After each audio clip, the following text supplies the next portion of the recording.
ನಮಸ್ಕಾರ ಸ್ನೇಹಿತರೆ, ಮತ್ತೊಮ್ಮೆ ನಿಮಗೆಲ್ಲ ಕನ್ನಡ ಮಾಸ್ಟರ್ ಯೂಟ್ಯೂಬ್ ಚಾನಲ್ಗೆ ಸ್ವಾಗತ.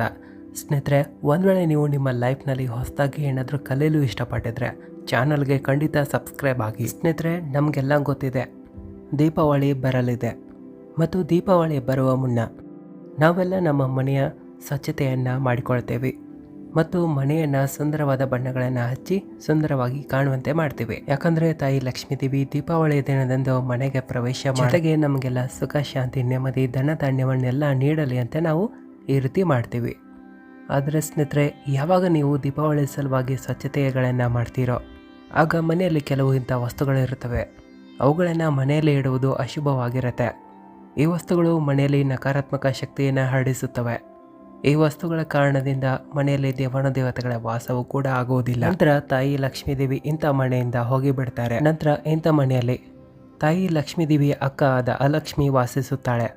ಈ ಕಾರಣದಿಂದ ನಾವು ಇಂದು ನಿಮಗೆ ಕೆಲವು ವಿಷಯಗಳನ್ನು ತಿಳಿಸಲಿದ್ದೇವೆ. ಇಂಥ ಕೆಲವು ವಸ್ತುಗಳನ್ನು ದೀಪಾವಳಿ ಬರುವ ಮುನ್ನ ನಿಮ್ಮ ಮನೆಯಿಂದ ಆಚೆ ತೆಗೆದುಹಾಕಬೇಕು. ಹಾಗಾದರೆ ಬನ್ನಿ ಅವುಗಳ ಬಗ್ಗೆ ತಿಳಿಯೋಣ. ಆದರೆ ಸ್ನೇಹಿತರೆ, ಅದಕ್ಕೂ ಮುನ್ನ ನಿಮ್ಮಲ್ಲಿ ನಮ್ಮ ಒಂದು ಚಿಕ್ಕ ರಿಕ್ವೆಸ್ಟ್ ಇದೆ. ವಿಡಿಯೋವನ್ನು ಖಂಡಿತ ಲೈಕ್ ಮಾಡಿ ಮತ್ತು ಶೇರ್ ಮಾಡೋದನ್ನು ಕೂಡ ಮರಿಬೇಡಿ.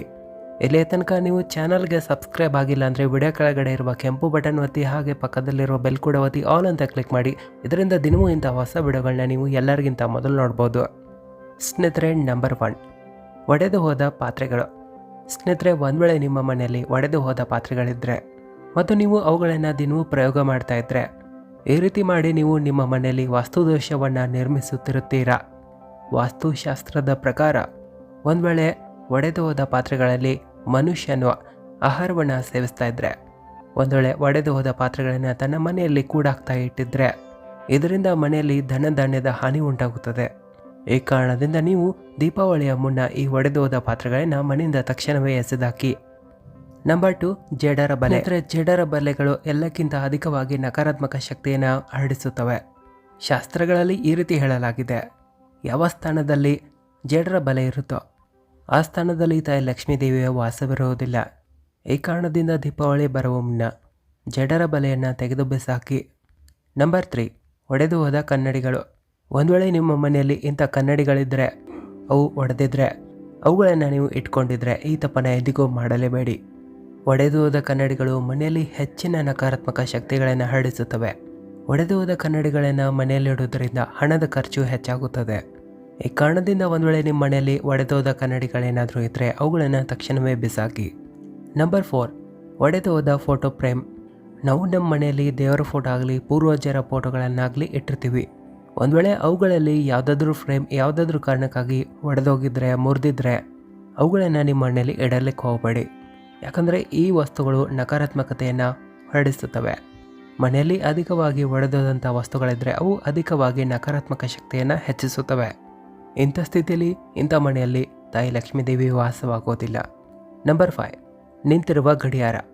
ಸ್ನೇಹಿತರೆ, ಎಲ್ಲರ ಮನೆಯಲ್ಲಿರುವ ಗಡಿಯಾರಗಳು ಅಥವಾ ಕ್ಯಾಲೆಂಡರ್ಗಳು ಸೂಚಕವಾಗಿವೆ. ಒಂದು ವೇಳೆ ನಿಮ್ಮ ಮನೆಯಲ್ಲಿ ನಿಂತಿರುವ ಗಡಿಯಾರಗಳಿದ್ದರೆ ಇಂಥ ಗಡಿಯಾರಗಳನ್ನು ನಿಮ್ಮ ಮನೆಯಿಂದ ತೆಗೆದುಹಾಕಿ. ಇಲ್ಲಾಂದರೆ ಅವುಗಳನ್ನು ರಿಪೇರ್ ಮಾಡಿ ಸರಿ ಮಾಡ್ಕೊಳ್ಳಿ. ಒಂದು ವೇಳೆ ಗಡಿಯಾರ ನಿಂತಿರುವುದು ನಿಮಗೆ ತೋರಿಸ್ತಾ ಇದ್ದರೆ ಅದು ನಿಮಗಾಗಿ ಒಳ್ಳೆಯದಲ್ಲ. ಎಲ್ಲ ಕಾರ್ಯಗಳು ಇವು ನಿಲುಗಡೆ ಮಾಡುತ್ತವೆ.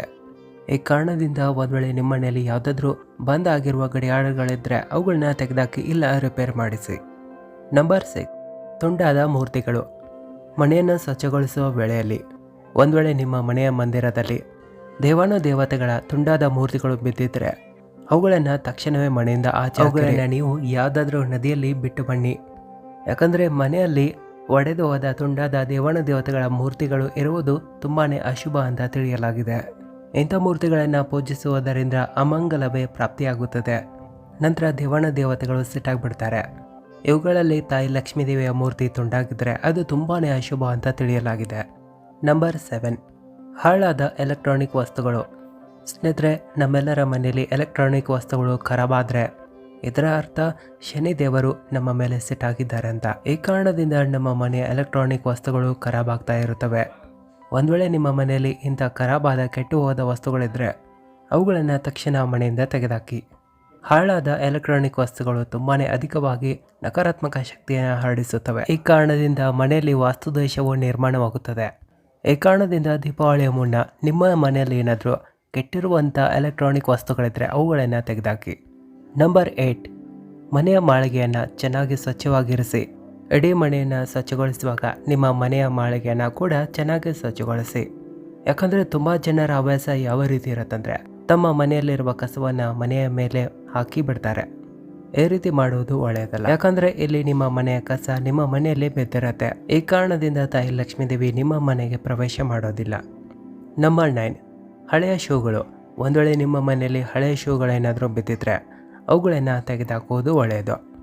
ವಾಸ್ತುವಿನ ಪ್ರಕಾರ ಈ ರೀತಿ ಹೇಳಲಾಗುತ್ತೆ, ಮನೆಯಲ್ಲಿ ಬಿದ್ದಿರುವಂತಹ ಹಳೆಯ ಶೂಗಳಾಗಲಿ ಚಪ್ಪಲಿಗಳಾಗಲಿ ವಾಸ್ತುವನ್ನು ಕೆಡಿಸುತ್ತವೆ. ನಂತರ ನಕಾರಾತ್ಮಕ ಶಕ್ತಿಯನ್ನು ಇಡೀ ಮನೆಯ ತುಂಬ ಹರಡಿ. ಈ ಕಾರಣದಿಂದ ಈ ಕೆಲಸವನ್ನು ದೀಪಾವಳಿ ಮುನ್ನವೇ ಮಾಡಿ. ಒಂದು ವೇಳೆ ಅವು ಧರಿಸುವ ಸ್ಥಿತಿಯಲ್ಲಿದ್ದರೆ ಯಾರಿಗಾದ್ರೂ ದಾನ ಮಾಡಿ. ವಿಡಿಯೋ ಇಷ್ಟ ಆದರೆ ಲೈಕ್ ಮಾಡಿ, ಶೇರ್ ಕೂಡ ಮಾಡಿ. ಹಾಗೆ ಕೆಳಕಂಡ ರೀತಿಯಲ್ಲಿ ನಿಮ್ಮಲ್ಲಿ ಯಾವುದೇ ರೀತಿ ಸಮಸ್ಯೆಗಳಿದ್ರೆ ಗುರುಗಳಿಗೆ ಕರೆ ಮಾಡಿ, ವಾಟ್ಸಪ್ ಮಾಡಿ ನಿಮ್ಮ ಸಮಸ್ಯೆಗಳನ್ನು ಬಗೆಹರಿಸ್ಕೊಡಿ.